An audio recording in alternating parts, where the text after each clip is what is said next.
Bienvenidos, bienvenidas. Mi nombre es Antonio y como os prometimos vamos a continuar con nuestro segundo vídeo y vamos a seguir, vamos a empezar a hablar un poquito de los juegos de rol, que para eso es lo que, ese es el objetivo con el que se ha constituido esta asociación. Yo quería hablar hoy porque es verdad que algunas veces lo hemos comentado con el resto de compañeros y con los amigos con los que jugamos habitualmente en nuestras partidas.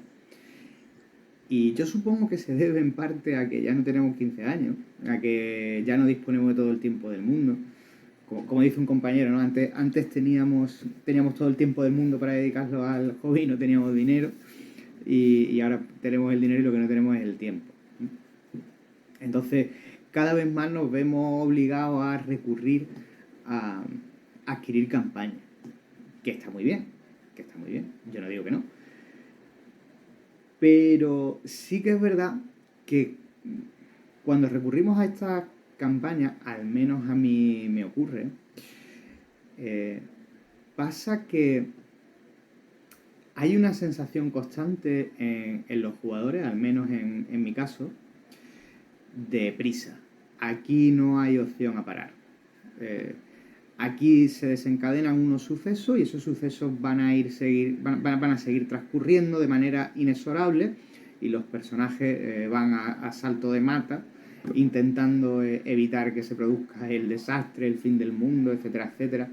Lo que suele ocurrir en estas campañas, ¿no? Que o fracasas o tienes éxito o el fracaso es estrepitoso. Entonces no da tiempo a que se vayan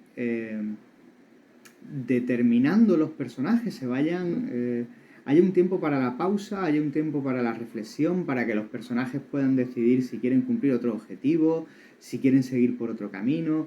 No se dan esas opciones. No se dan esas opciones porque si no lo haces, la lías de gorda. Entonces, pues tienes que seguir. Tienes que seguir a salto de mata, corriendo detrás del malo, haciéndote más poderoso. Se convierte en una carrera de aumento de poder para poder llegar al final con un estatus suficiente para poder hacer frente a ese enemigo y a ese adversario, ¿no? Es verdad que hay otras campañas que no son así, que son más abiertas y que no van llevando al jugador de la manita y que dan, pues eso, dan más facilidades a los personajes para que puedan decidir qué camino es el que van tirando. ¿Por qué digo todo esto? Digo todo esto porque yo sí que estoy echando un poco de menos, que como he dicho al principio, entiendo que esto puede deberse a nuestra falta de tiempo y a lo mejor no a todo el mundo le ocurre lo mismo o no a todos los grupos les ocurre, pero sí que es algo que veo que a nosotros al menos sí que nos está sucediendo, y es que tenemos menos tiempo para dedicarlo a desarrollar nuestras propias historias, sobre todo cuando estás jugando a juegos como Dungeons and Dragons, Pathfinder, Starfinder, todos estos juegos que son un poco parecidos. Cuando alcanza cierto nivel, para el máster además es mucho más complicado, ¿no? Porque las criaturas tienen muchísimas habilidades, los personajes tienen muchísimas habilidades, entonces compaginar todo eso se hace difícil para el máster la labor, tenemos menos tiempo, entonces recurrimos a lo más fácil, a una campaña y una aventura que ya está determinada.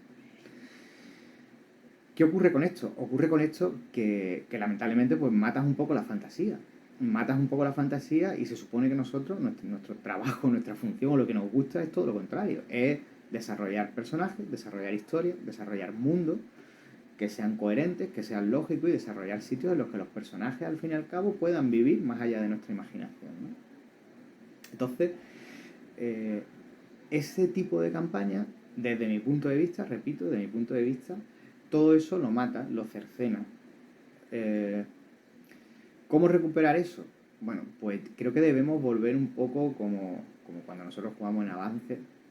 Bueno, digo Avance, creo recordar que incluso sí, a Basic también hemos llegado a jugar nosotros, ¿eh? Cuando, no sé si, bueno, sí supongo que habrá alguien que ha jugado, claro, no soy tan mayor, coño. Se mezclaban incluso categorías y razas, o te hacías un guerrero o te hacías un elfo. Había que entender, no sé, yo entendía al menos que el guerrero siempre era humano, ¿no? Porque si no sería un elfo, sería un enano, en fin. Bueno, cosas que han ido cambiando, ¿no? No me quiero perder en eso. La cuestión era que en aquel entonces nuestras aventuras eran de cosecha propia. Nuestras aventuras eran de cosecha propia y le daba una viveza al mundo que yo echo en falta ahora.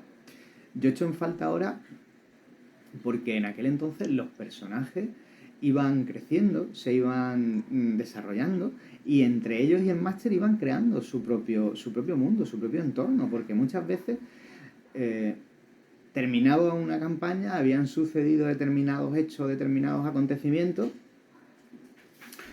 y eran los jugadores los que le proponían al máster, oye, no, pues vamos a viajar hasta Mulmaster para conocer a tal persona, o queremos viajar a Candelero porque necesitamos encontrar cierta información que nos ayude a solucionar cierto enigma, cierto problema o hacer frente a tal enemigo, ¿no?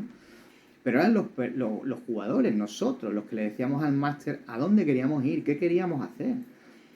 Y era él el que tenía que prepararse todos esos entornos, todos esos eventos, conocer el mundo, conocer la historia. Y como digo antes, pues no se disponía de tanto dinero y tampoco había la facilidad que hay ahora con internet de hacer un clic, buscar información y descargarla, ¿no? Entonces muchas veces cuando tenías un único manual básico en el que te hablaban un poquito por encima del lore y de repente un jugador te decía, o el grupo te decía, oye, pues yo quiero... Voy a tirar el micro. Oye, pues yo quiero visitar aquellas tierras. Pues había que inventarse aquellas tierras, no había otra historia, no había otra manera de hacerlo. Y todo eso, que creo que tenía muchas cosas buenas, pues se pierde un poco con todas estas campañas que vienen hechas, que repito, que están bien. No quiero decir con esto que no se deban comprar esas campañas, ni mucho menos, están bien porque pues también viene bien que desarrollen el folclore. Es verdad que hay algunas ideas y algunas ambientaciones que son espectaculares. Yo no estoy criticando eso, Lo único que critico es esa falta de tiempo, ese reposo en la historia, esa pausa, esos momentos Blade Runner, ¿eh? Todos esos momentos de pausa, de reflexión, que creo que son importantes, ¿eh? En toda narrativa, no solo cuando estamos jugando a rol. Como decía, yo abogo por recuperar un poco de esa traditio, que no caiga en el olvido, por hacer nuestras propias campañas, por hacer nuestras propias historias. Esta es mi opinión y me gustaría que, pues que en vuestros comentarios dejarais también vuestra opinión al respecto. Me gustaría saber qué opináis, si opináis como yo, opináis que no, que soy un viejuno y que tengo que adaptarme a los nuevos tiempos.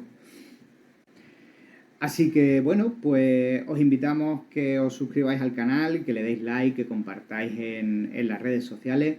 Y una última cosita antes de despedirme. Como veis aquí detrás tengo el cartel con el que estamos haciendo promoción de nuestra jornada de rol, que Marbella volverá a albergar una jornada de rol. Volverá a albergarla creo que desde el año 95 o 96. No se celebran en Marbella, una jornada en la que yo, acudí siendo un chavalín a jugarla y que nos hemos propuesto pues volver a llevarlas a cabo. Entonces, tendremos esta jornada desde el viernes 9 de septiembre por la tarde al sábado 11 al mediodía, que se clausurarán. Tendremos partidas de rol en vivo, taller de pintura, juegos de mesa, todo un fin de semana dedicado a los juegos de rol. Así que, chicos, os dejaré el enlace en Eventbrite por si queréis inscribiros. Y ya sabéis, estáis todos invitados a nuestra jornada de rol. Así que nada, un abrazo a todos y nos vemos en la Tierra Media.